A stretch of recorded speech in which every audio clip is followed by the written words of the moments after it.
नमस्कार आप सभी का और आप देख रहे हैं ईएनबी न्यूज। मैं हूं आपके साथ सोनम करूं। तो चलिए शुरुआत करते हैं आज के खास बुलेटिन की। आज उत्तराखंड तकनीकी विश्वविद्यालय सुदवाला में अंतर्राष्ट्रीय महिला एवं बालिका विज्ञान दिवस के अवसर पर मुख्यमंत्री पुष्कर सिंह धामी ने शी फॉर स्टेम उत्तराखंड विषयक कार्यशाला में भाग लिया। इस दौरान मुख्यमंत्री ने सभी को हार्दिक बधाई एवं शुभकामनाएं दी और कार्यशाला में उपस्थित सभी प्रतिभागियों का अभिनंदन किया। मुख्यमंत्री ने इस अवसर पर प्रदेश के 20 प्रतिभाशाली बेटियों को 50-50 हजार रुपए की छात्रवृत्ति प्रदान की। इसके साथ ही मुख्यमंत्री ने घोषणा की कि शी फॉर स्टेम के तहत हर जनपद में 5 छात्राओं को छात्रवृत्ति दी जाएगी। मुख्यमंत्री ने यह भी ऐलान किया कि स्टेम क्षेत्र में स्टार्टअप आरंभ करने वाली छात्राओं को वित्तीय संसाधन उपलब्ध कराए जाएंगे और महिला प्रौद्योगिकी केंद्रों में स्वयं सहायता समूह को जोड़ा जाएगा।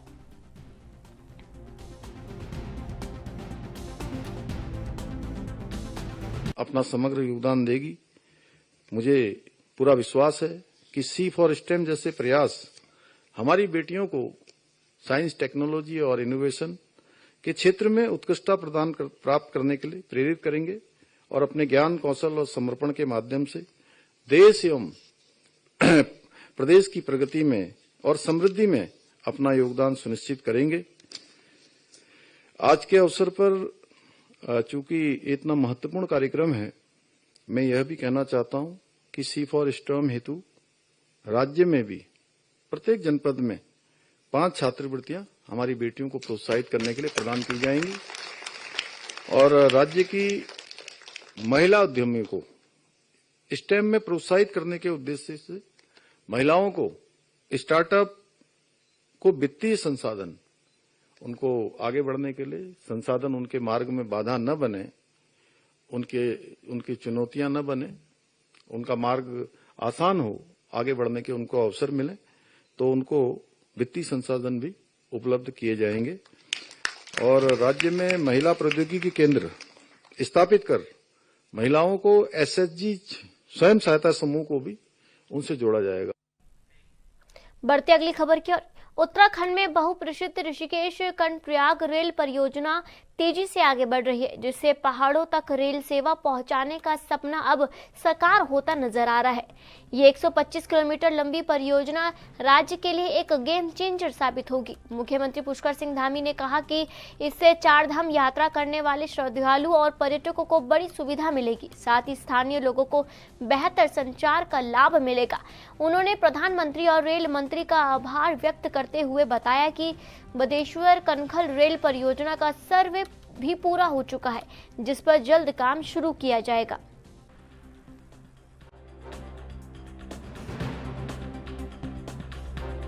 क्या कुछ महत्वपूर्ण निर्देश दिए गए और अभी ऐसी कौन सी कितनी परियोजना है जिन पर अभी काम किया जा रहा है? ऋषिकेश कर्णप्रयाग रेल परियोजना बहुत तेजी से आगे बढ़ रही है और ये 125 किलोमीटर पूरे पहाड़ पर रेल को ले जाने वाली परियोजना है और इससे इस योजना के पूरा होने से जहां उत्तराखंड के हमारे चारों धामों में आने वाले श्रद्धालुओं को, पर्यटकों को बहुत सुविधा होने वाली है। उसके साथ साथ पर्यटकों को भी और साथ में स्थानीय लोगों को भी एक बहुत बड़ी कनेक्टिविटी मिलने वाली है। इससे हमारा रोजगार भी बढ़ेगा, अर्थव्यवस्था भी सुधरेगी और स्थानीय पर्यटन भी लगातार समृद्ध होगा। मैं आदमी प्रधानमंत्री जी का, रेल मंत्री जी का धन्यवाद करता हूँ कि तेजी से ये परियोजना चल रही है और बागेश्वर कनकपुर रेल परियोजना पर भी तेजी से काम चल रहा है।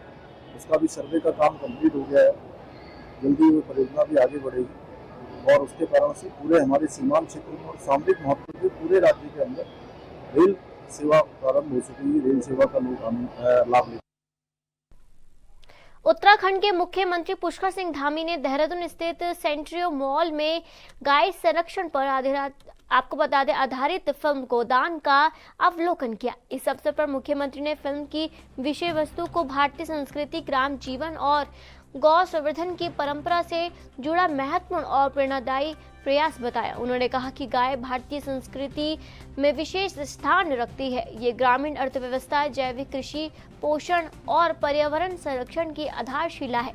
इस फिल्म को राज्य सरकार ने उत्तराखंड में टैक्स फ्री कर दिया ताकि अधिक लोग इसे देख सके और गौ संरक्षण के प्रति जागरूकता बढ़े।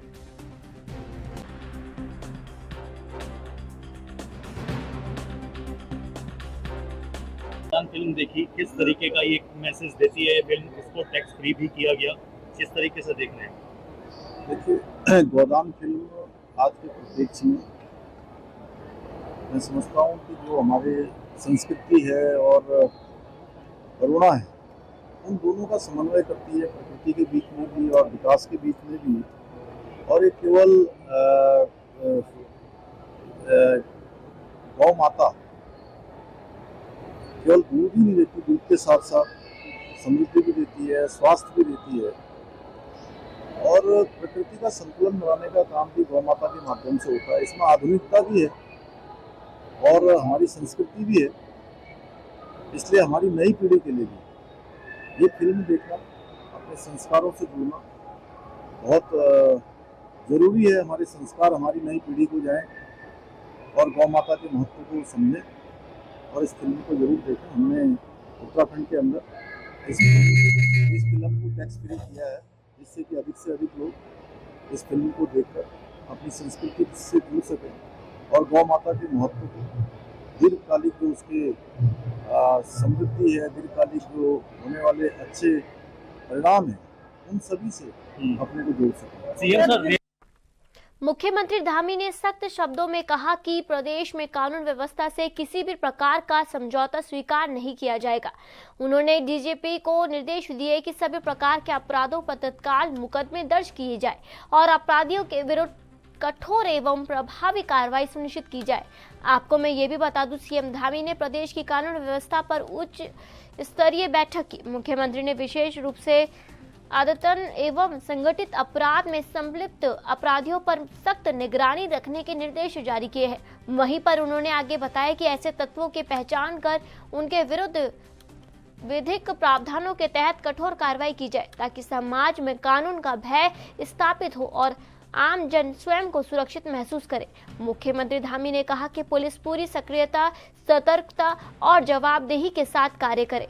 थाना और चौकियों की कार्यप्रणाली को और अधिक सुदृढ़ किया जाए तथा संवेदनशील क्षेत्रों में गश्त और निगरानी बढ़ाई जाए।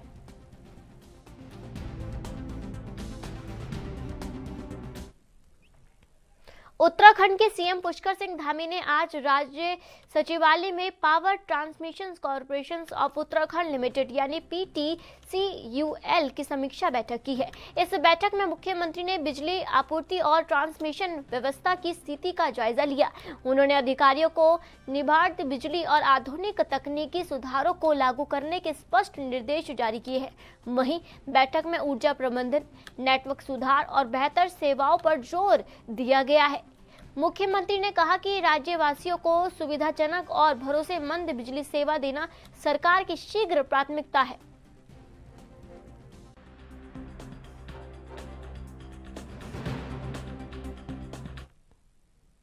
देहरादून में मशहूर तिब्बती मार्केट में दिन दहाड़े बीते रोज एक युवक को गोली मार दी गई है। आपको मैं बता दूं, जिससे उसकी मौके पर ही मौत हो गई है। वारदात के बाद इलाके में हड़कंप मच गया। बताया जा रहा है कि आरोपी स्कूटी पर सवार होकर आए थे और घटना को अंजाम देकर फरार हो गया। सूचना मिलते ही पुलिस बल मौके पर पहुंचा और क्षेत्र को घेर कर जांच शुरू कर दी है। पुलिस आसपास लगे सीसीटीवी कैमरों की फुटेज खंगालने में जुटी है, जबकि आरोपियों की गिरफ्तारी के लिए सभी चेक पोस्ट पर सघन चेकिंग और अभियान चलाया जा रहा है। घटना पर मुख्यमंत्री पुष्कर सिंह धामी ने कड़ी प्रतिक्रिया देते हुए कहा कि अपराध के मामलों में किसी भी स्तर पर टॉलरेंस नहीं बरता जाएगा। वहीं पर उन्होंने अधिकारियों को निर्देश दिए हैं कि पूरे प्रदेश में सख्ती से कार्रवाई सुनिश्चित की जाए और दोषियों के खिलाफ कठोरात्मक कदम उठाए जाए। मुख्यमंत्री ने कहा कि जो भी अपराधी है उनके खिलाफ सख्त कार्रवाई की जाए और कानून व्यवस्था से किसी प्रकार का समझौता नहीं किया जाए।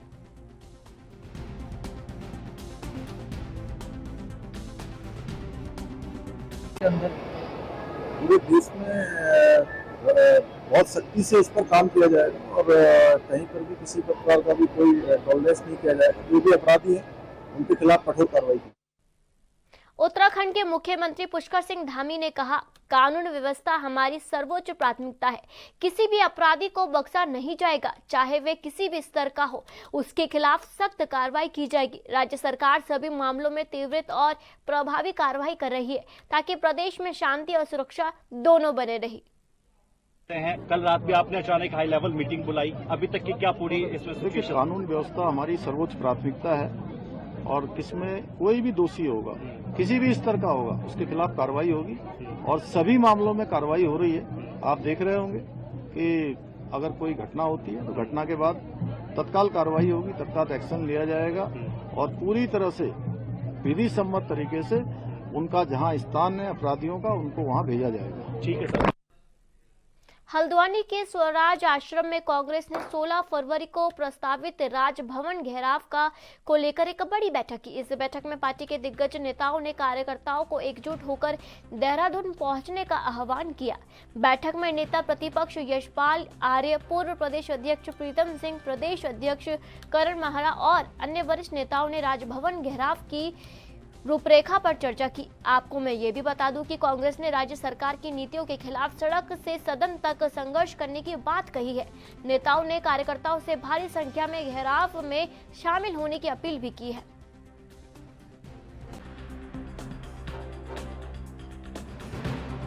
आगामी 16 फरवरी को कांग्रेस एक बड़ा कार्यक्रम करने जा रही है। राजभवन देहरादून में घेराव किया जाएगा और सरकार का विरोध किया जाएगा। उसको लेकर के व्यापक तैयारी की जा रही है और उसी तैयारी के मद्देनजर कांग्रेस के बड़े लीडर हल्द्वानी पहुंचे हैं और तैयारियों का जायजा लगातार लिया जा रहा है। ज्यादा से ज्यादा संख्या में देहरादून पहुंच के राज्य सरकार को घेरने का कार्यक्रम किया जा रहा है, उसके लिए अपील की जा रही है और उसी के तहत आज हल्द्वानी में एक बड़ा कार्यक्रम है। मैं मौजूद हूँ स्वराज आश्रम में और आप देख सकते हैं अभी स्वराज आश्रम में तमाम कांग्रेस के बड़े चेहरे मौजूद हैं और कोशिश की जा रही है कि लोगों को जोड़ा जाए और उसी के तहत लगातार कार्रवाई यहाँ पर की जाए, जिसको देखते हुए यहाँ पर लगातार कहा जा रहा है कि कांग्रेस भारी भीड़ के चलते कांग्रेस के बड़े लीडर मौजूद हैं। गोविंद सिंह कुंजवाल की बात की जाए, कांग्रेस के अति वरिष्ठ चेहरे हैं, उत्तराखंड के गांधी के नाम से जाना जाता है। सर, 1 साल का समय विधानसभा चुनाव को लेकर कांग्रेस पूरी तरह सक्रिय हो चुकी है। एक बड़ा कार्यक्रम 16 तारीख को आप करने जा रहे हैं, क्या पूरी रूपरेखा और आज क्या अपील की गई है 16 तारीख को पहुंच के? देखिए, जो हाल प्रदेश का भारतीय जनता पार्टी ने कर दिया है। Amit Chaudhary, ANB news, Haldwani. वक्त हो गया एक छोटे से ब्रेक का।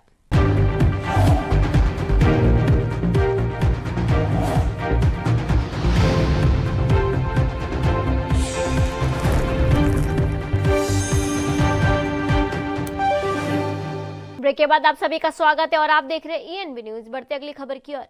हल्द्वानी के गल्ला मंडी क्षेत्र में हुए डबल मर्डर मामले में एसएसपी मंजुनाथ टीसी ने विस्तृत जानकारी दी है। आपको मैं बता दूं, मृतक युवक शुभम उर्फ गोलू टमटा और युवती लक्ष्मी की हत्या के मामले में पुलिस ने जांच तेज कर दी है और कुछ संदिग्धों को हिरासत में लिया गया है और पूछताछ जारी है। शुभम नशे का आदी था और लक्ष्मी एक बीएससी छात्रा थी। पुलिस उनके आपसी संबंधों, कॉल डिटेल और सीसीटीवी फुटेज की जांच कर रही है। एसएसपी ने जल्द ही मामले का खुलासा करने का आश्वासन दिया है।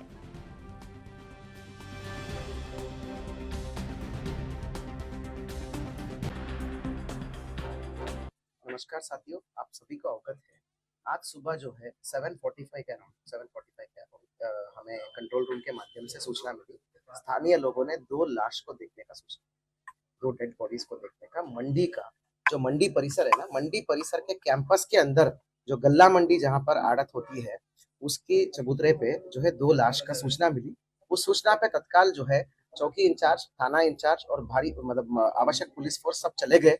वहां पर जो है 2 लाश हमको दिखा है, एक महिला का लाश था और एक पुरुष का लाश है।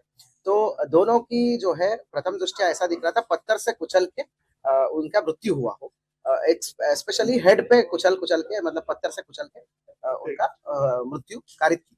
बीती रात हल्द्वानी में एक सनसनीखेज वारदात हुई है और इस वारदात के चलते एक युवक और युवती की हत्या कर दी गई। हत्या हल्द्वानी के मंडी क्षेत्र में हुई है और सुबह सब यहाँ पर बरामद हुए हैं। मैं भी खड़ा हूँ हल्द्वानी के मंडी क्षेत्र में और आप देख सकते हैं क्राइम सीन के पास में हूँ और फॉरेंसिक टीम बुला के जो तमाम तरीके से साक्ष्य होते हैं वो जुटा लिए गए हैं। लगातार पुलिस ने तत्परता के साथ इस पूरे मामले की गंभीरता को देखते हुए कार्रवाई की है और एसएसपी नैनीताल मंजूनाथ टीसी के द्वारा कहा भी गया कि हर पहलू को ध्यान में रख के तमाम तरीके से कार्रवाई पुलिस कर रही है। और अभी हालांकि कहा जा रहा है तमाम पहलुओं को देखते हुए कि जो यहाँ पर घटना थी वो उस घटना में जो युवक और युवती थे, ये सारा मामला एक नशे से जोड़कर देखा जा रहा है। युवक युवती की अगर बात करें तो युवती 19 वर्षीय बताई जा रही है, वहीं युवक की उम्र करीब 30 साल बताई जा रही है। युवक अल्मोड़ा का रहने वाला बताया जा रहा है, वहीं युवती भीमताल के खंसू क्षेत्र की रहने वाली बताई जा रही है और दोनों एक साथ यहाँ पर रहा करते थे और वो यहाँ आकर के उन्होंने देर रात पार्टी की है और पार्टी के दौरान यहाँ पर घटना हुई है जिसमें दोनों की यहाँ पर पत्थर से कुचल के उसमें कितने लोग शामिल थे और घटना को किस प्रकार से अंजाम दिया गया, हालांकि इसका खुलासा भी पुलिस ने नहीं किया। Amit Chaudhary, ANB news, Haldwani. बढ़ते अगली खबर की ओर। उत्तराखंड के सचिव आपदा प्रबंधन एवं पुनर्वास विनोद कुमार सुमन ने सभी रेखीय विभागों को निर्देश दिए हैं कि वे अपने आपदा प्रबंधन प्लान 28 फरवरी तक आपदा प्रबंधन विभाग को भेजें। उन्होंने कहा कि ये योजनाएं केवल औपचारिक दस्तावेज न हो बल्कि विभागीय कार्यालय प्रणाली का हिस्सा बने ताकि आपदा के समय त्वरित और प्रभावी कार्रवाई की जा सके।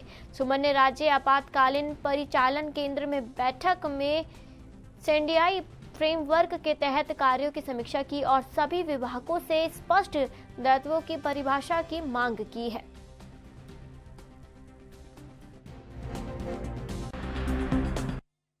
सब जो बैठक ली, किन किन मुद्दों पे बैठक? देखिए, भारत सरकार के निर्देश हैं, माननीय मुख्यमंत्री जी के निर्देश हैं और चीफ सेक्रेटरी सर के निर्देश हैं कि सब विभाग अपना अपना डिजास्टर का मैनेजमेंट प्लान बनावे। इसके बारे में एक बार पहले भी हमने बैठक लिया था विभागों के साथ में और पुनः एक बार बैठक विभागों के साथ में किया गया है। पहली बैठक में हमने उनको बताया था डिटेल में कि डिजास्टर मैनेजमेंट प्लान में क्या क्या तथ्यों को शामिल किया जाना है, क्या क्या तथ्य शामिल होने हैं, किन किन तरह के उसमें जो डिटेलिंग है वो करनी है। तो विभागों ने अपना काफी कुछ बना लिया है। तो कल विभागों का प्रेजेंटेशन देखा मैंने और अपने इनपुट दिए हैं। उसमें ये था बेसिकली कि हम अधिकारी कर्मचारी तो ट्रांसफर होते रहते हैं, लगातार एक पद से दूसरे पद पे जाते रहते हैं। तो विभाग में ऐसा कोई एक स्ट्रक्चर या एक ऐसा जो जानकारी है, वास्तविक जानकारी, जो समुचित जानकारी है वो उपलब्ध रहे तो कोई भी अधिकारी आएगा उसको आसानी होगी काम करने में। उसमें किस प्रकार की आपदाएं आती हैं, विभाग किसको डील करता है, कैसे डील करता है, कहाँ कहाँ हम किस तरह से काम कर पाए, कहाँ हमारी असफलता रही, कैसे अगर डिजास्टर हो जाता है हम प्लान करेंगे, कैसे डिजास्टर को फेस करेंगे, कैसे लोगों को सुरक्षित बनाएंगे, जो आगे हमें तैयारी करनी है, क्या क्या उपकरण की आवश्यकता है, कैसे मॉडलिंग करनी है, कैसे ट्रेनिंग करनी है, डिटेल में एक चीज के बारे में बताया गया है और विभागों के स्तर से कार्रवाई की जा रही है। फरवरी का टाइम दिया गया है विभागों को। देहरादून को मसूरी और विकासनगर क्षेत्र से जोड़ने वाला दोनों प्रमुख पुल आपदा में ध्वस्त हो गए हैं। आपको मैं बता दूं, जिस कारण से आम जनता को भारी परेशानियों का सामना करना पड़ रहा है। लोक निर्माण विभाग के सचिव पंकज पांडे ने बताया कि दोनों पुलों के निर्माण के लिए स्वीकृति मिल चुकी है और जल्द ही काम पूरा होगा। मसूरी पुल के निर्माण के लिए एक डेडलाइन भी तय कर दी गई है, जिससे लोगों को राहत जल्द मिलने वाली है।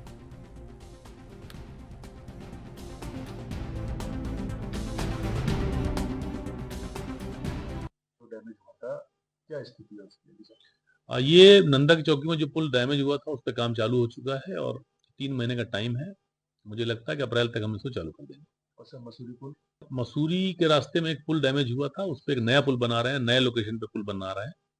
वो EFC में उसका एस्टिमेट आ गया, उसको EFC में जा रहे हैं। जैसे जियो होता है उसका, क्योंकि टेंडर भी हमने कह दिया इनको टेंडर लगाने के लिए एडवांस में, और जैसे ही फाइनल होता है उस पर काम शुरू करेंगे। टारगेट हमारा ये है कि उस पुल को भी हम 6 महीने के अंदर बनाएं। उत्तराखंड में इन दिनों अपराधियों को संख्या में बढ़ोतरी हो रही है। आपको मैं बता दूं, देहरादून जिले में 10 दिनों के भीतर 4 से 5 अपराध हो चुके हैं, जिसके कारण विपक्ष ने सरकार की कानून व्यवस्था पर सवाल उठाए हैं। इस पर भाजपा की प्रदेश महामंत्री दीप्ति रावत भारद्वाज ने कहा कि प्रदेश की जनता की सुरक्षा सरकार की प्राथमिक जिम्मेदारी है। उन्होंने कहा कि हालत चिंताजनक है, लेकिन सरकार और प्रशासन कानून व्यवस्था को सुदृढ़ बनाने के लिए निरंतर प्रयास कर रहे हैं। दीप्ति रावत ने यह भी बताया कि यदि किसी भी घटना में लापरवाही पाई जाती है तो कार्रवाई की जाएगी। लगता है ये बहुत दुर्भाग्यपूर्ण घटनाएं होती हैं अगर इस तरीके से कुछ होता है। और कानून व्यवस्था सुदृढ़ होना, ये सरकार इसके लिए इस बात को सुनिश्चित करती है कि कानून व्यवस्था ठीक से रहे। हमारी बहनें, हमारी बेटियां, हमारे प्रदेश में जो महिलाएं हैं, हमारे प्रदेश में रहने वाले युवा हैं, हमारे और जो नागरिक हैं, मैं कहूँगी इस देश के और इस प्रदेश के, वो सब सुरक्षित रहें। ये पहली प्राथमिकता यहाँ पर सरकार की है, मुख्यमंत्री जी की है, धामी जी की। और उसमें अगर कोई भी कोताही बरती जा रही है, कहीं भी कोई ढील है, और जब ऐसी घटनाएं होती हैं तो इसके लिए जो जिम्मेदार है उसको ज़रूर यहाँ पर उसके ऊपर एक्शन भी होगा, वहाँ इंक्वायरी भी होगी। लेकिन ऐसी घटनाएं कम से कम हो, इसको सुनिश्चित करना भी हम सब इसकी पूरी कोशिश कर रहे हैं। और सरकार भी संज्ञान इसका लेगी कि ये आखिर क्यों हुआ, और इसके ऊपर इंक्वायरी जरूर बैठाई जाएगी। पछवा दून के धौलास हरियावाला क्षेत्र में एक चैरिटेबल ट्रस्ट की 20 एकड़ कृषि भूमि को अवैध रूप से समुदाय विशेष के लोगों को बेचने के मामले में तूल पकड़ लिया है। आपको मैं बता दूं, बीजेपी विधायक विनोद चमोली ने इस भूमि को मुस्लिम यूनिवर्सिटी खोलने की मंशा रखने वालों की साजिश का हिस्सा बताया है। तो वहीं अब कांग्रेस के वरिष्ठ नेता हरक सिंह रावत ने भाजपा पर पलटवार किया है। उन्होंने कहा कि भाजपा के पास काम नहीं है, ये सब भाजपा के टोटके हैं। भाजपा का ये मुस्लिम यूनिवर्सिटी वाला आपको बता दें कारतूस अब फुस हो चुका है, और अब फूके हुए कारतूस को बार बार चलाओगे तो जनता के गले के नीचे नहीं उतरने वाला है। आगे हरक ने उदाहरण देते हुए कहा कि कई मामलों में हिंदू के खिलाफ अपराध किया है, तो अब सनातनवाद कहाँ गया था।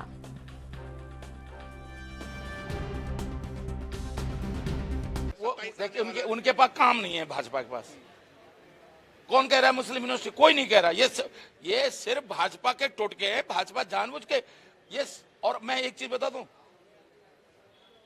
एक बाण को, एक गोली को एक ही बार चलाया जा सकता, उस बार भुस हो गई। अब भाजपा की गोली भुस हो चुकी है। भाजपा का एक मुस्लिम वाला कारतूस जो है, मुस्लिम यूनिवर्सिटी वाला कारतूस फुस हो चुका है। तो अब कहां वो फूके हुए कारतूस को बार बार चलाओगे? अब जनता के गले के नीचे नहीं उतरने वाला है। जनता नहीं देख रही कि बच्चे बाजार में किस लड़की की दिन दाड़े हत्या हुई। हिंदू थी, मारने वाला भी हिंदू, केस में मरने वाली भी हिंदू, मारने वाला भी हिंदू। तो लोगों ये नहीं दिखाई दे रहा है। भाजपा की महिला मोर्चे ने अपनी 14 साल की बच्ची के साथ रेप कराया हरिद्वार में, वो हिंदू। लालकुआं में भाजपा राज्य मंत्री हिंदू, रेप जिस लड़की वो हिंदू। तब कहां गया तुम्हारा हिंदूवाद? तब कहां गया तुम्हारा हिंदूवाद भाई? कहां गया तुम्हारा सनातनवाद? मतलब तुम हमारी बहू बेटियों के साथ आज देहरादून असुरक्षित शहर हो गया। कहां गया तुम्हारा सनातन? केवल तुम मुसलमानों के साथ थोड़ी अत्याचार करो, तुम तो हिंदुओं के साथ अत्याचार करो, हिंदू बहू बेटियों के साथ अत्याचार कर रहे हो। फिलहाल आज के बुलेटिन में इतना ही, और आप देखते रहिए ENB न्यूज। नमस्कार।